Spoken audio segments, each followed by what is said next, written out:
There is a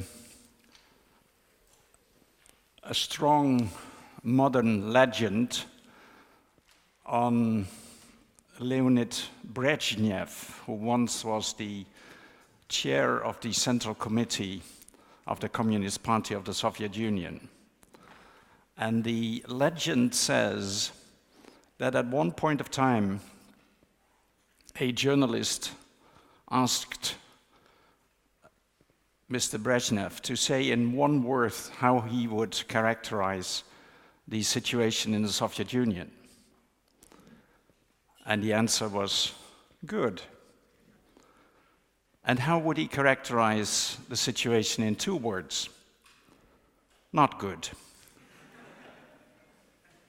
Well, this modern legend is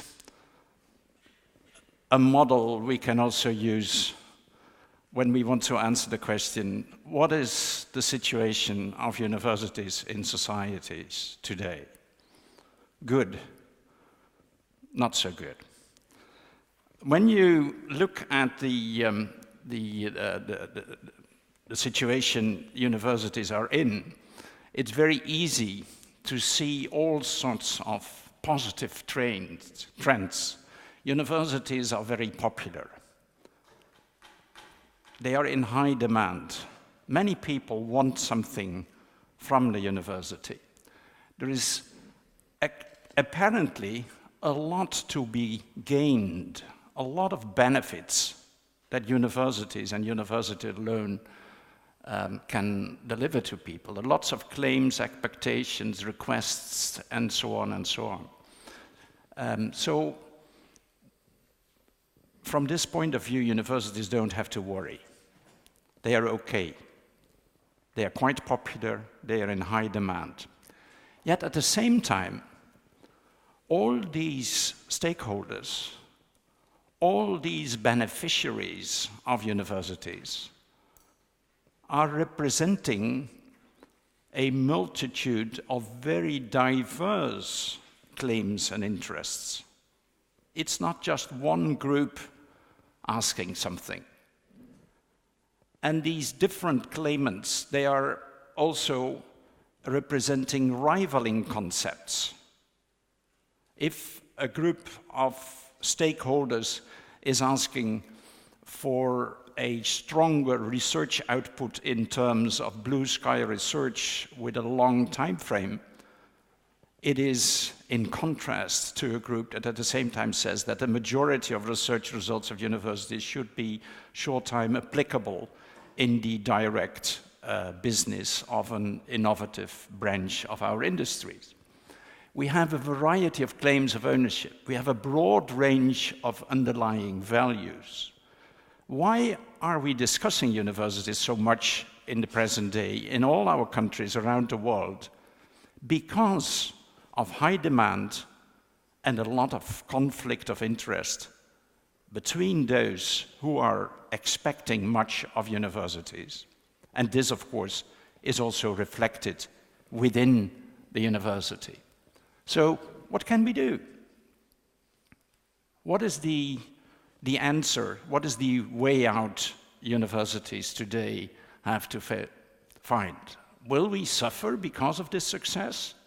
Will we be fragmented because we are being asked to do so many different things that it's almost impossible to satisfy all, and that we run the risk of really splitting up?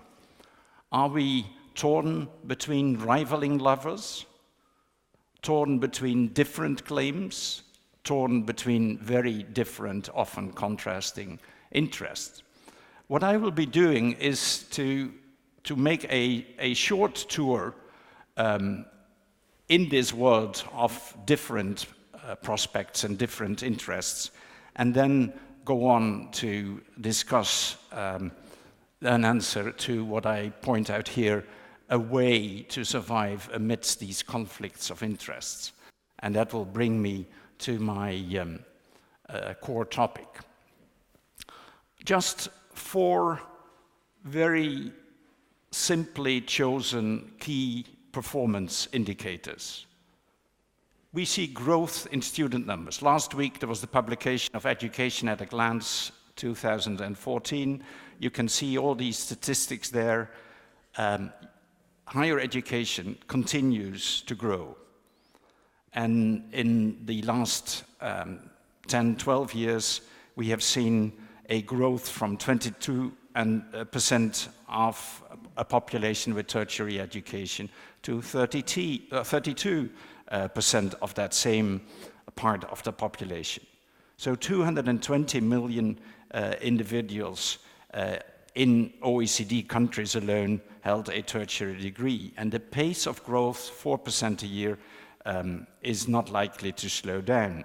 We see an enormous growth in research publication in all sorts of shapes and forms. We see them in new fields, we see them in countries with a hugely expanded higher education and research sector. We see at the same time a huge growth in research data, and no wonder that we no longer can rely on reading ourselves, but we are using search machines to read the material, to sort it out, and to tell us what is important and what might be useful. So we are, in a way, already entering a world where we produce so much results and data that we need robots to help us to sort it out. We see an enormous growth of institutions in number. Somebody said, to really cater for the needs of those who want a university education, we should start a new university, or maybe 3 universities each week. 3 universities each week to cater for the needs for those who come in. Well, this isn't done for all sorts of reasons. The result is that lots of people would like to go into tertiary education and they don't do it. Or they get a kind of tertiary education, but not the kind of education that people got who entered the system like 20 years ago or 30 years ago. We see an enormous growth in types, in programs, in delivery modes, in ownerships, in constructs, and so on and so on. And we see an enormous growth in size, especially in public institutions that seem to be unable to control their expansion. And the last key performance indicator, since the 80s, private corporations across the world have saved tremendously on their own research. In the 70s, until half of the 80s, most of the multinationals, most of the big firms around the world, they were doing their own fundamental research, and they were partners to universities. Most of these multinationals, they cut severely in that branch. They stopped doing this, and instead, they looked at universities and expected universities to do also the kind of work that they did before themselves. Just 4 key performance indicators you're well aware of, and the list could be much and much longer. At the same time, there is the not so good news. We have a growing enrollment in higher education, many more students everywhere. At the same time, we see that this new group of students, these new higher numbers, don't have the same success in the labor market that their predecessors got. There's an interesting study by a couple of British sociologists titled "The Global Action, the Broken Promises of Education, Job and Incomes," and they are predicting that what happened to factory workers in Europe in the 70s will happen to university graduates in the next decade. The graduate work will move elsewhere. It will disappear from the context of their own countries. The growth will be a decrease, and the future will be much bleaker than it was for those who entered university 10 years ago, 20 years ago. And already at this moment, we see many countries where you see an enormous growth rate in enrollment, and in a similar pace, you see growth of graduate unemployment. If you look to the statistics in a country like Turkey, it's very positive in higher enrollment to universities. But if you look at the labor market, very difficult picture. If you look at various parts of France or Spain, the same picture. So you see already a situation where the economy, where the labor market is not keeping pace with the success of higher education. This is posing the question, what shall universities do? What shall be their priorities? Shall they go on to just celebrate their success and doing what they always did? Or must they change their mission to be able to serve their future graduates better? We have seen other trends. We have seen, of course, the traditional elitist position of academia change in society. But there is uncertainty about the building up of the new elite, the elite of knowledge. Is it true that our societies are really very positive about this new elite of the knowledgeable? Or are we only, as societies, praising the knowledgeable if they serve us and not when they speak against us? So is this new concept of the knowledge economy elite really adult? Is it robust already, or is it a tricky concept? We've also seen the decay of public interest and taxpayers' support, partly because there is a sort of natural limit to it. If you study the success of higher education in a country like Ghana in West Africa, you see an enormous growth, and you see a growth in government budget as well. So the taxpayers really did contribute much more than they did like 10 or 15 years ago. But the pace of growth is such that the taxpayers and the public purse cannot keep pace with that kind of a development. So what shall we do? How can we solve this? Shall we leave them outside? Shall we accept that hundreds of thousands of students are not allowed into the system, like in England? Or shall we say this is unacceptable, and we have to find ways to broaden the possibility of public investments and public budgets? At the same time, we have seen a certain trend of market models requiring about almost everything a university does, return rates, return on investments. A particular interesting case in point is research again. Research has become, in a way, a monopoly of the universities. Yet it's a monopoly that has many owners, or at least would-be owners. They all want their share of it. It is not easy to keep one's balance, one's integrity and freedom in those situations where quick wins are being requested, where we should be delivering golden solutions, not yesterday, but the week before this one. Early. All this results in a situation in which universities clearly are at a crossroads of various interests, various stakeholders, while at the same time support is shaky, is opportunistic and temporary. This is the situation we find ourselves in. It is a typical situation of very positive developments, and at the same time, a lot of unanswered questions, a lot of unresolved contrasts that are difficult to really bring into balance. And we see in our university communities people individually giving different answers to these dilemmas. We have some colleagues who dream of past glory, and at every occasion they start talking about the old days when things were different. Well, those of us who are historians know this is not true, but it doesn't matter, because you can always have this golden image of the past. The past won't say anything back, it won't have anything to say against it, and you can just be selective.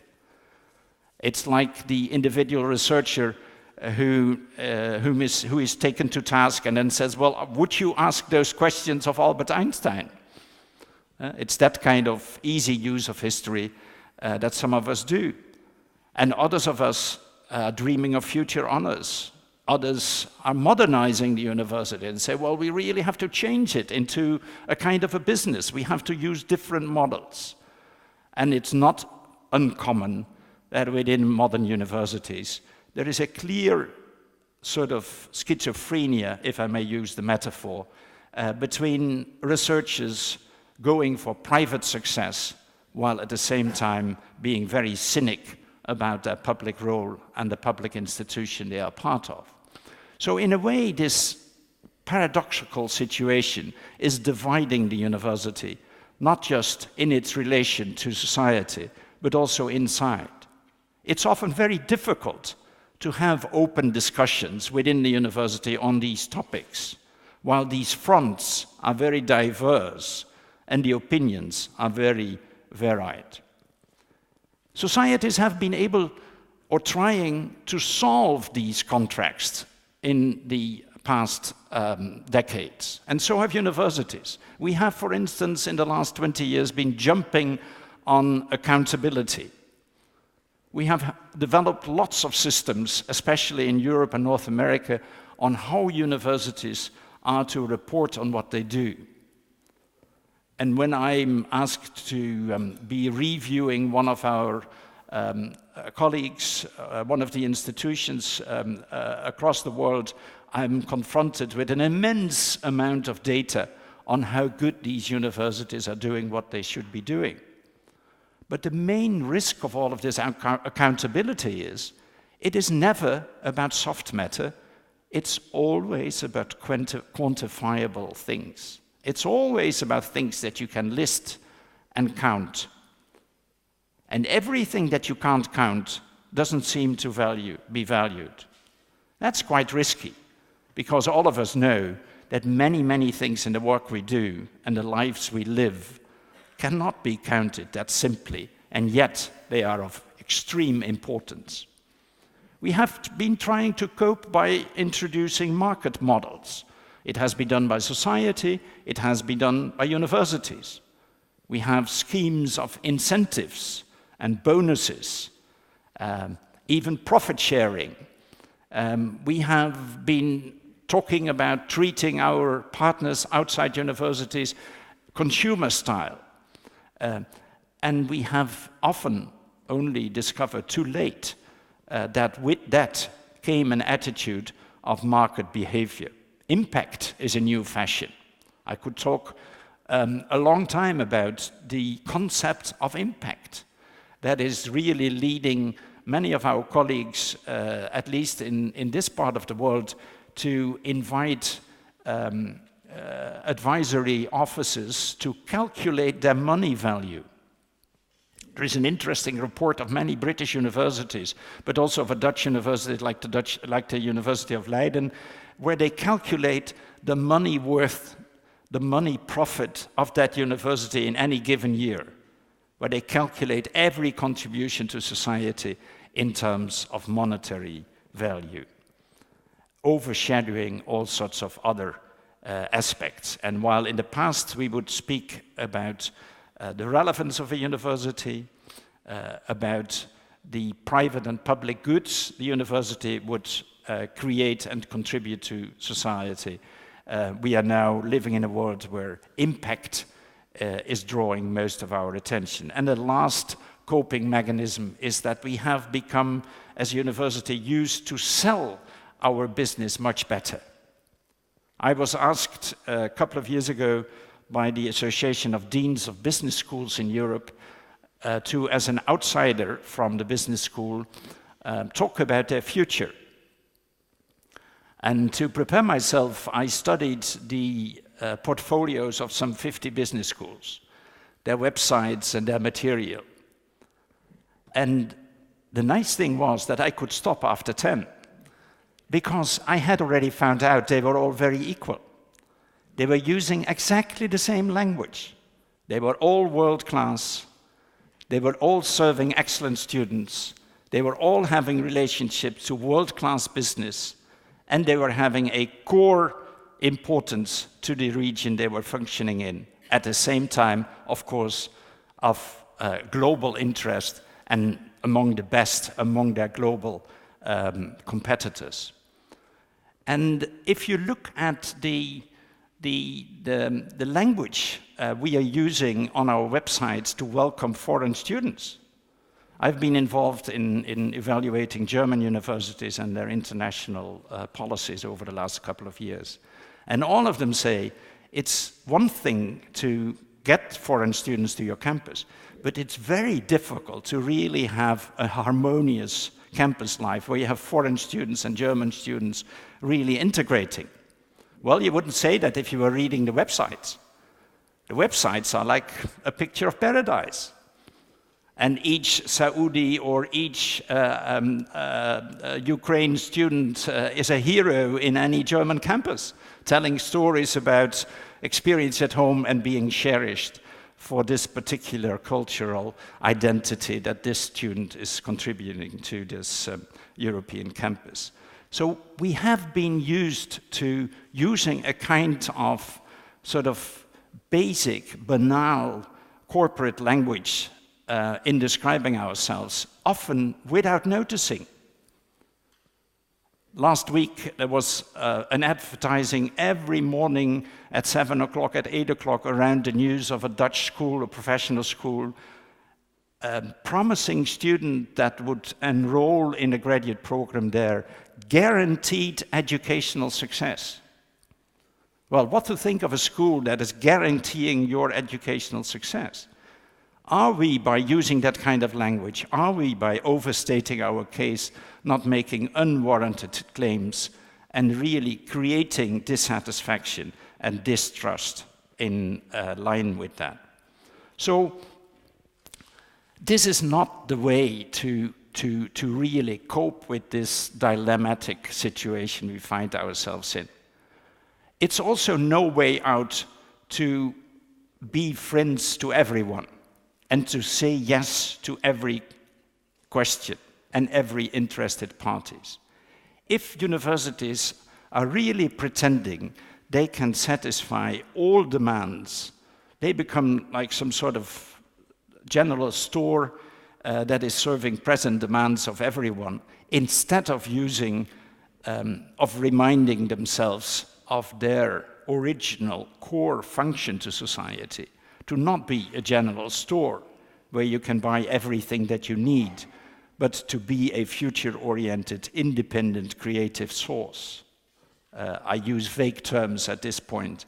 I get back to that later on. So these mechanisms don't work. We have to look below the surface to see what's happening and to try to find where to go.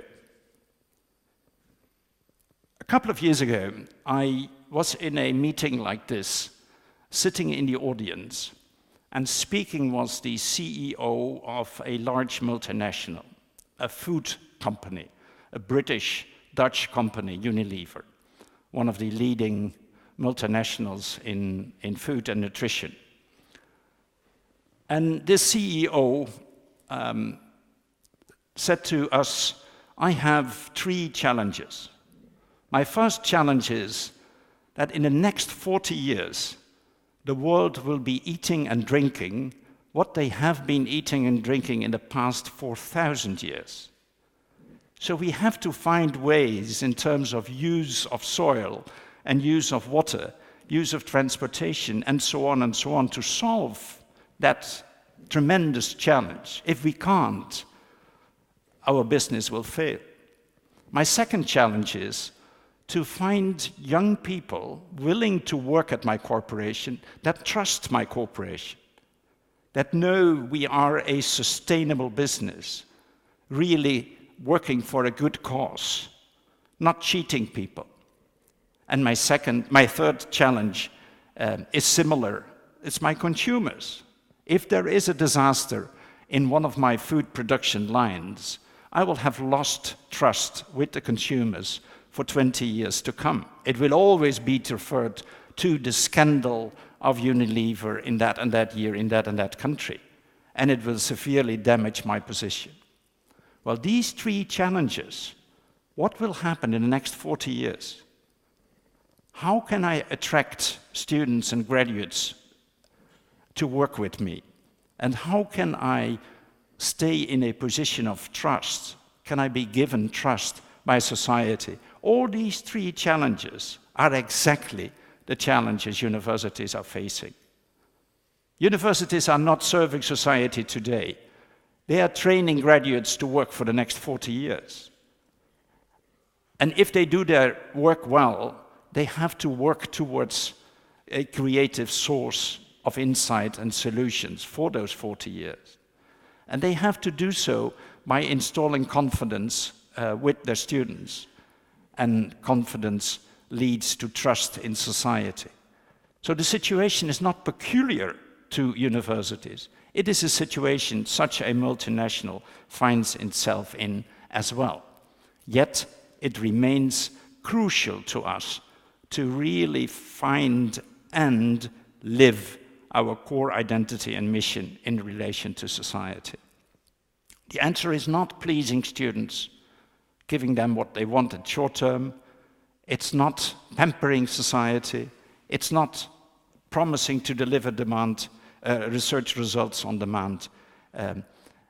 Accepting and taking seriously what society means isn't the same as simply copying it and just echoing what society in the short term wants.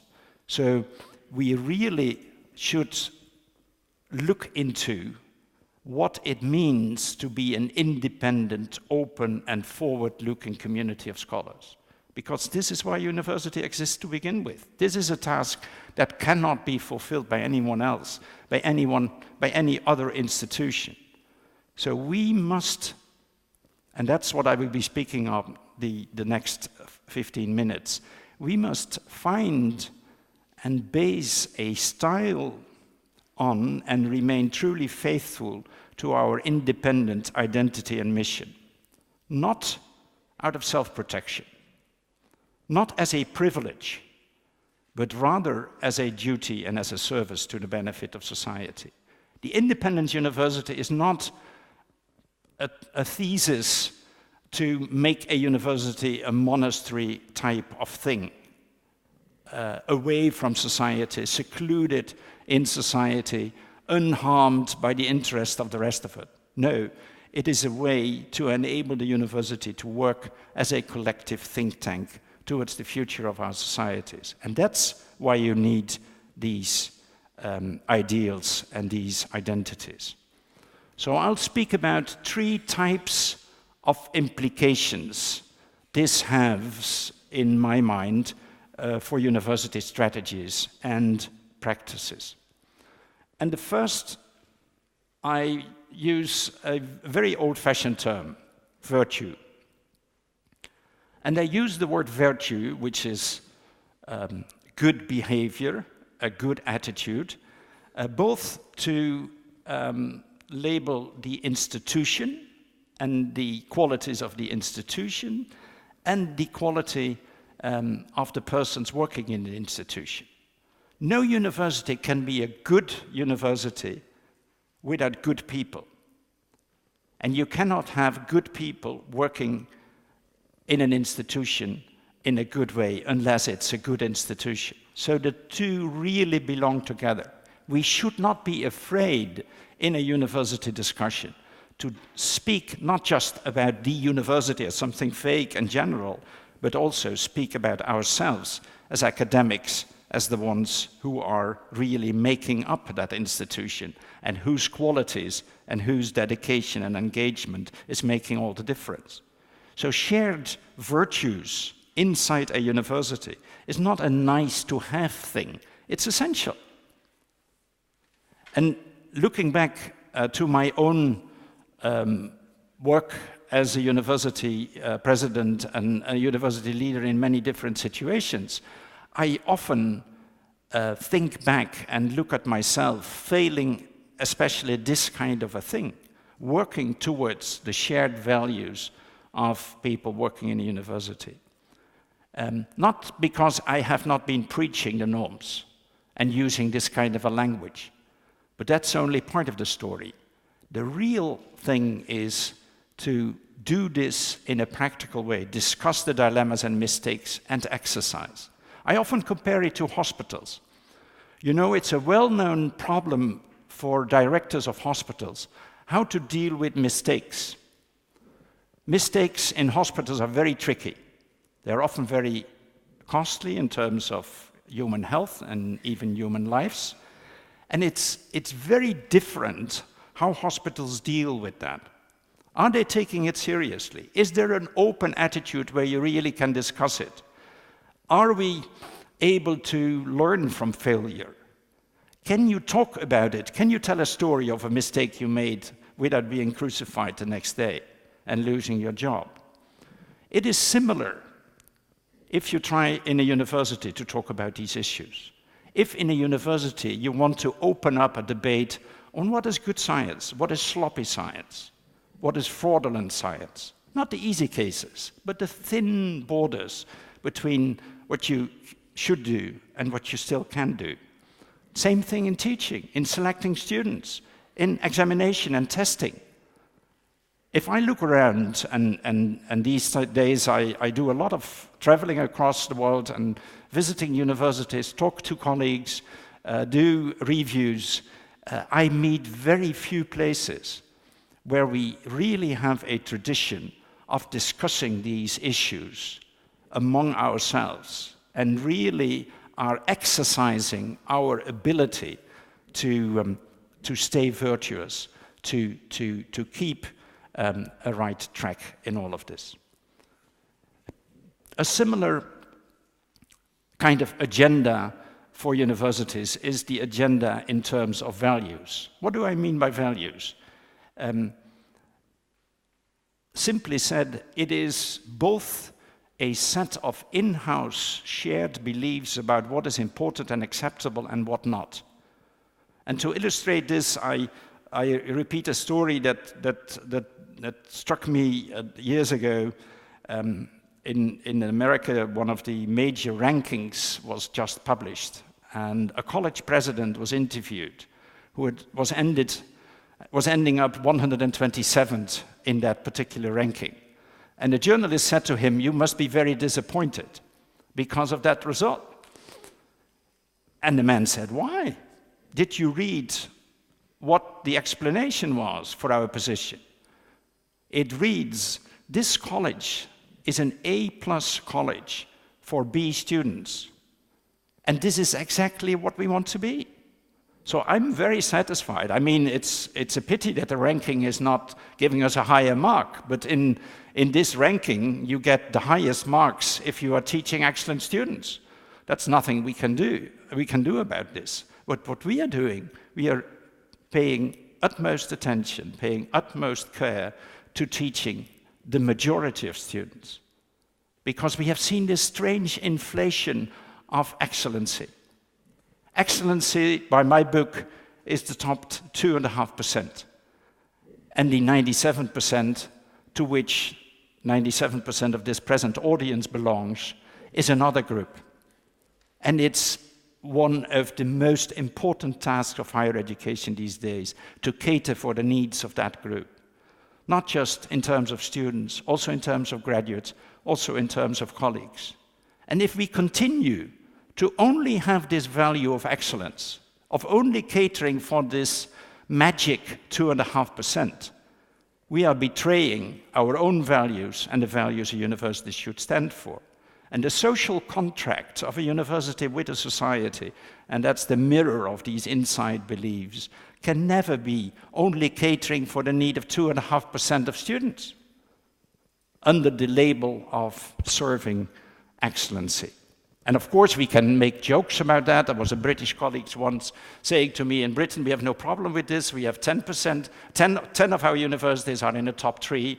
Well, of course, you can talk and make fun of rankings.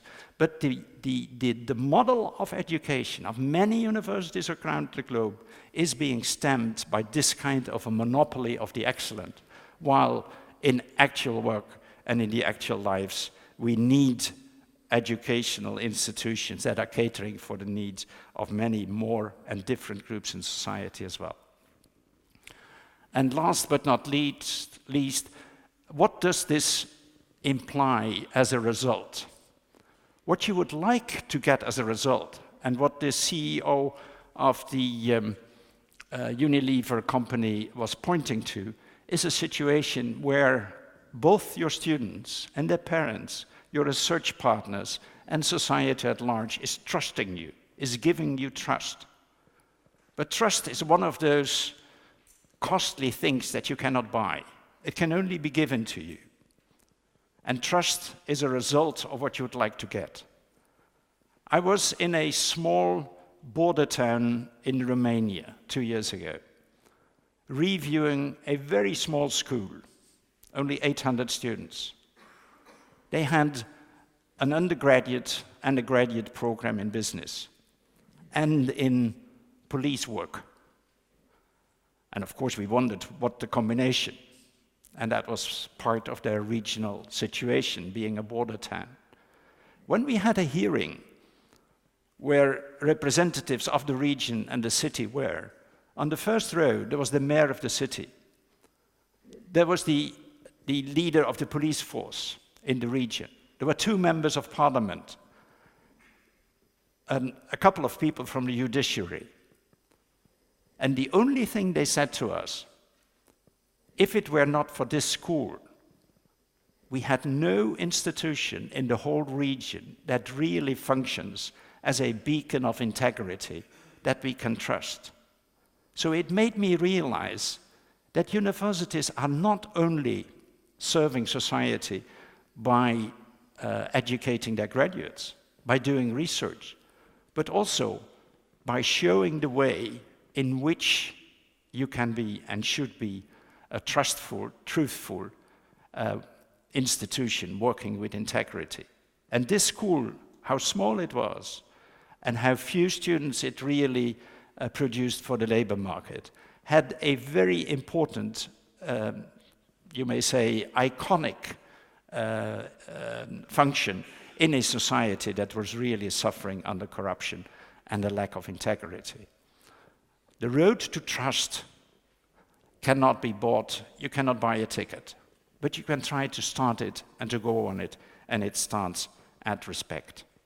So, am I, in talking about a university in this way, pleading for exceptionalism, for a position of a university that is different from anything else and any other institution or corporation in society?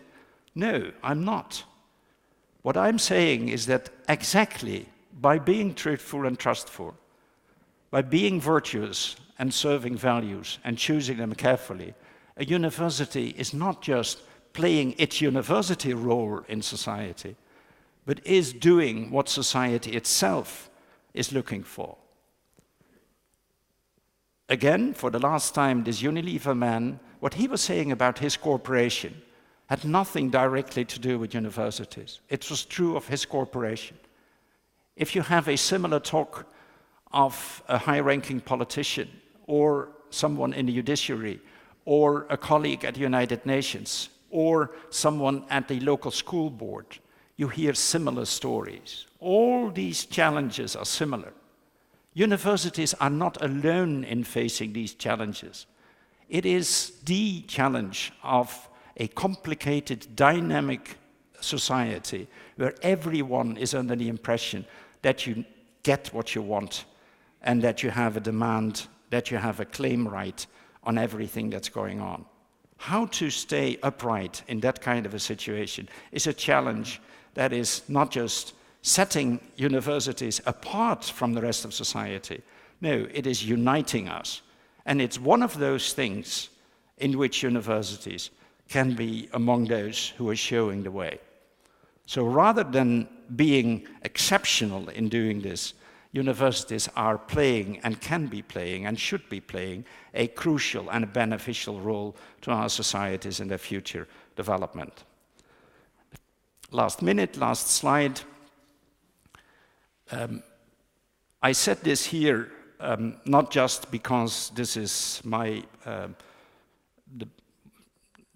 conveying some of the lessons I've learned, sometimes the hard way, sometimes in a nice way, over the past years, but also in my role as president of Magna Charta Observatory. The Magna Charta Universitatum was written up and underwritten 26 years ago because it was supposed to be very important in their day and age. And if you reread it, you can see why. But if you reread it with the eyes and the ears of today, and you look at the present world, it's easy to see that in our present world, with its dynamic and its uncertainties, there is a new value and a new urgency to these matters. And I would be very pleased if we would not only be preaching this kind of a thing, underwriting these kinds of statements, but if we would really start working with them in our institutions. And this requires opening up discussions. Think of the hospital people who have to cope with mistakes and failures in their hospital. We are in a similar situation, and we need the kind of openness and engagements in our university for such a discussion. And that will be a different discussion here in Sweden compared to Ghana. It will be a different discussion in Venezuela compared to Egypt. The situation will not be the same in all of these different situations, but the challenge will be very similar.